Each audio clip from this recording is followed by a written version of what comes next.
அரசியல்ல கொஞ்சம் கூட ஆர்வம் இருந்தா இது கேளுங்க. மரீன் லு பென் மேல ஒரு பெரிய தீர்ப்பு வந்திருக்கு. பிரான்சல் நேஷனல் ராலி கட்சி தலைவர் மரீன் லு பென் EU நிதியில மோசடி பண்ணினதுக்கு தண்டனை கிடைச்சிருக்கு. 4 வருஷம் சிறை, அதுல 2 வருஷம் வீட்டு சிறை. இதுலயும் பெரிய அளவுல அபராதம் வேற. இதை விட முக்கியமா 5 வருஷத்துக்கு எந்த தேர்தலையும் நிற்கக்கூடாதுன்னு தடை போட்டுட்டாங்க. சரி, என்ன நடந்துச்சுன்னா, லுபென்னும் அவங்க கட்சியும் நாடாளுமன்ற உதவியாளர்கள் குழு EUக்கு சுமார் 45 லட்சம் யூரோவை தவறா பயன்படுத்திட்டாங்க.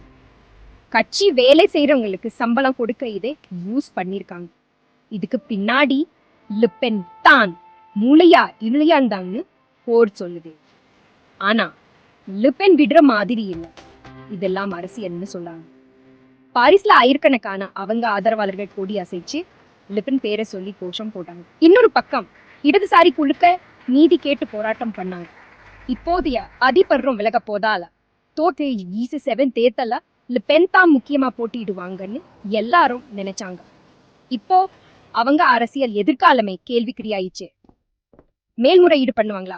காலம் தான் பதில சொல்லும். அடுத்த அப்டேட்கா காத்திருங்க.